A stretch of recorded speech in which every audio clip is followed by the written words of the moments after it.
sans remède. C'est terrible. Vraiment, il est dit dans une autre version, l'homme qui mérite des reproches et qui se montre réfractaire sera brisé tout d'un coup et sans remède. Ou l'homme qui avertit se montre rétif et brisé tout d'un coup sans remède. L'amour de Dieu est là. La parole de Dieu est là. Et l'avenir de l'Église mondiale doit être attentif à la parole de Dieu, beaucoup plus qu'avant. Chaque verset a son importance. Chaque mot est pesé, conduit par l'Esprit, pour bouleverser nos cœurs et ne laisser aucune place au mensonge de l'ennemi qui veut détourner le peuple de Dieu afin qu'il ne trouve pas la vie et que la puissance de l'Éternel ne puisse pas œuvrer librement. Quelle que soit notre situation ce matin, ne raidissons pas le coup, mais laissons les textes des Saintes Écritures. Je ne dis pas laissons votre frère, je dis laissons les textes des Saintes Écritures nous révéler notre condition et remercions Dieu d'être si patient avec nous. Amen. Parce qu'il nous aime et parce qu'il sait c'est avec nous qu'il veut construire l'avenir. C'est avec son peuple qu'il veut construire l'avenir. C'est avec l'église de Dole qu'il veut bouleverser la ville de Dole. C'est avec les chrétiens de Dole qu'il veut amener la différence, la vie, l'onction, la puissance de la guérison. C'est avec son église à Dole, tous les chrétiens, je ne parle pas seulement de nous, c'est avec tous ceux qui lui appartiennent. Il ne faut pas dire je ne vaux rien. Il faut dire Dieu m'aime tellement qu'il ne me laisse pas faire ce que je veux, qu'il m'avertit pour que je puisse être à son image et que sa puissance traverse ma vie pour bénir les autres. Je dirais, ne cherchons pas la puissance. Elle viendra. Ne cherchons pas les sensations. Ne cherchons pas les miracles. Ne cherchons pas les miracles. Ne cherchons pas le sensationnel. Mais cherchons à ressembler à notre Seigneur, à avoir les sentiments qui étaient dans son cœur, à nous conformer à sa pensée révélée dans les Écritures. Cherchons ça et le reste viendra. Le reste viendra. Si nous cherchons ça vraiment individuellement, la sainteté amène l'onction, elle amène la puissance, elle amène la source de vie, elle amène la bénédiction, elle amène la vérité, tout se dégage. Tout viendra. Tout viendra. Cherchons dans la paix l'instruction divine qui nous rendra à l'image du Seigneur. Jésus, il est dit que c'est une église sans tache ni ride qui vient chercher. Imaginez qu'est-ce qu'il va faire d'une église pleine de taches. Est-ce qu'il va l'emmener avec lui? Non. Non. Cherchons ça, c'est tout. Philippiens chapitre 2, verset 5. Philippiens chapitre 2, verset 5. Dans la version second 21. Philippiens 2, verset 5.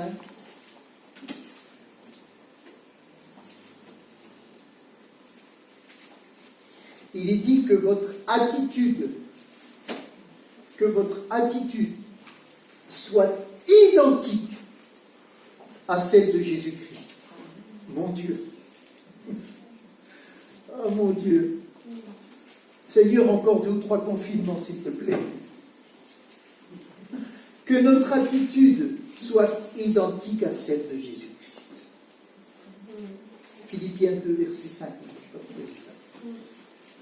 Lui qui est de condition divine, il n'a pas regardé son égalité avec Dieu comme un butin à préserver.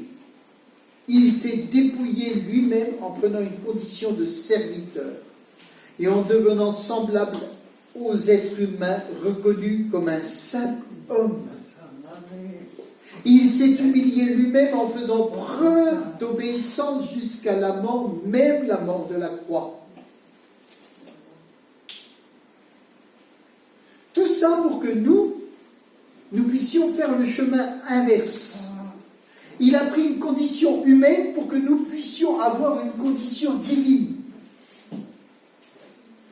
Pour que nous puissions être assis avec lui dans les lieux célestes, lui, il a laissé les lieux célestes et il est venu s'asseoir au milieu des pécheurs. Vous vous rendez compte que Dieu, qui est immortel, a fait en sorte de mourir pour que nous puissions avoir la vie. Il est immortel. Il a fait en sorte de venir dans un corps d'homme pour que la mort puisse l'atteindre, afin que nous puissions avoir la vie éternelle. Est-ce que nous pouvons continuer à pécher volontairement sans payer les conséquences d'une telle ignorance de l'amour et de la grâce que Dieu nous fait pour nous emmener avec lui dans le ciel pour l'éternité? C'est impressionnant, c'est impressionnant. C'est aussi pourquoi, après ce qu'il a fait, amen, c'est aussi pourquoi Dieu l'a élevé à la plus haute place et lui a donné le nom qui est au-dessus de tout nom. Parce qu'il a fait cette démarche jusqu'à la mort en obéissance. Et nous avons une démarche à faire. Exactement une démarche à faire par rapport à ce que Jésus a fait. Il a dit, soyez identiques à lui. Cette démarche, nous avons à la faire parce que Christ est mort pour nous. Et que par sa puissance, il nous arrache de l'enfer et nous amène assis avec lui dans les lieux célestes. Afin qu'au nom de Jésus, chacun plie le genou dans le ciel, sur la terre et sous la terre, et que toutes les langues reconnaissent que Jésus est le Christ. Il est dit ainsi, encore, ainsi bien-aimés, vous qui avez toujours obéi, non seulement quand j'étais présent, mais bien plus encore maintenant que je suis absent, mettez en œuvre votre salut. Mettez en œuvre votre salut avec crainte et profond respect.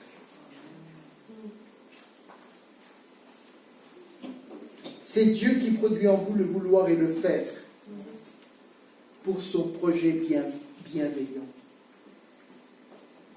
C'est vrai que nous voulons faire. Nous voulons du résultat. Mais je crois que le premier résultat qu'on doit vouloir, c'est celui qui se produit dans nos cœurs. Amen. Et si le résultat se produit dans nos cœurs, c'est la plus grande victoire qu'on peut obtenir. Amen. Parce que de nos cœurs, une source de vie va sortir et va arroser, bénir les autres. C'est la plus grande victoire qu'on peut obtenir. Il dit, faites tout sans murmure et contestation, afin d'être irréprochables et purs, des enfants de Dieu sans défaut. Oh, la barre elle est haute. Hein. Sans défaut, au milieu d'une génération perverse et corrompue. C'est comme des flambeaux dans le monde que vous brillez parmi eux en portant la parole de vie. Alors, pour finir, j'aimerais dire comment tout cela peut-il être possible. comment est-ce qu'on peut arriver à être identique à Jésus? Lisons, pour finir, Colossiens chapitre 3, verset 3.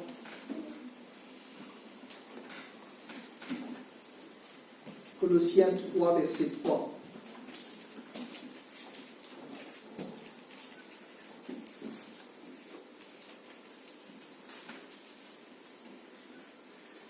Colossiens 3, verset 3, il est dit, en effet, Colossiens 3, verset 3, il est dit, en effet, vous avez connu la mort.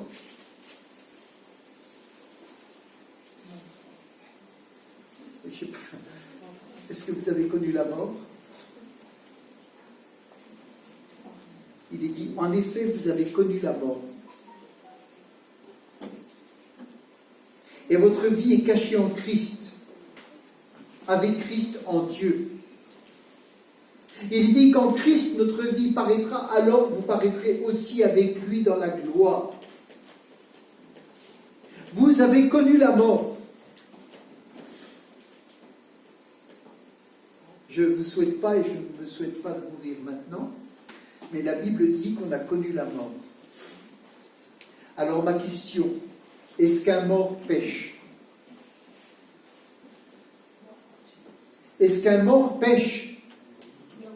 Non. Donc si on a connu la mort,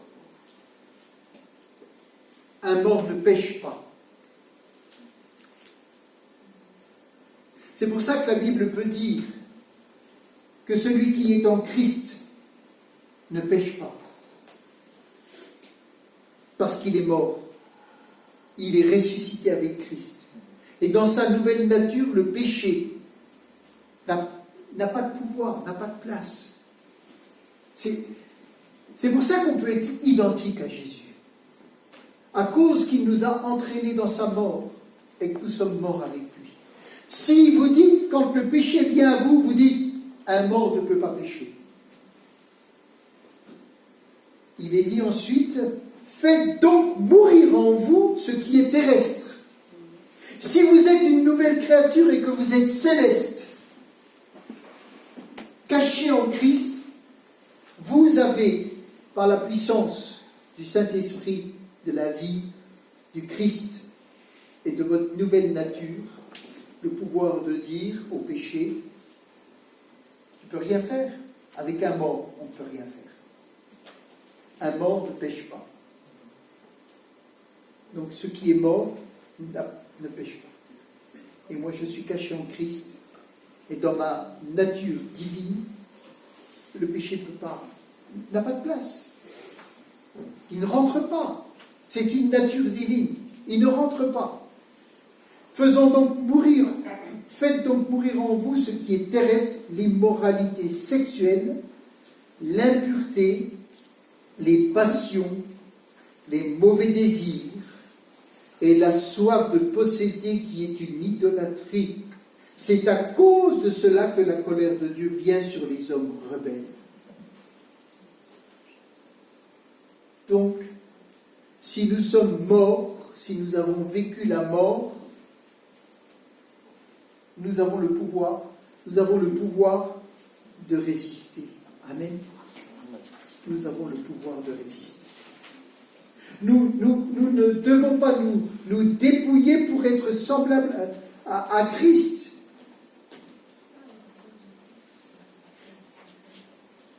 Il est dit, revêtez un habit neuf. Revêtez-vous. Amen.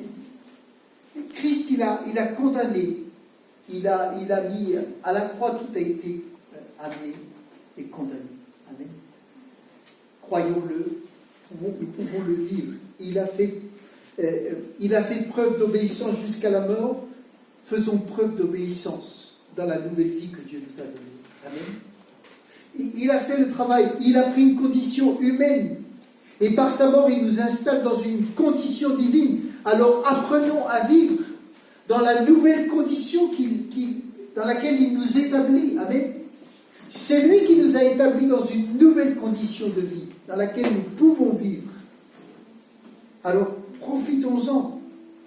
Si nous continuons à pratiquer le péché, c'est que notre nature pécheresse n'est pas morte avec Christ. Ou que nous n'avons pas compris. Ou que nous ne nous sommes pas repentis. Ou que nous ne vivons pas la parole. Amen. C'est une grâce de prendre conscience de ces choses et de pouvoir vivre une vie qui, jour après jour, ressemble à celle de Jésus. Amen. Vous savez, si nous ressemblons à Jésus, il est dit qu'on fera de plus grandes choses que lui. Des plus grandes choses que lui. Si, dans tout ce qui s'est passé, nous prenons la parole de Dieu beaucoup plus au sérieux, je dirais beaucoup plus à la lettre, sans rentrer dans la loi, mais à la lettre. Chaque mot a son poids de bénédiction, d'avertissement, de grâce, de révélation. Si nous prenons cela, le Christ se manifestera puissamment par nos vies. Amen. Le Christ se manifestera puissamment par nos vies au travers du Saint-Esprit qu'il a mis en nous.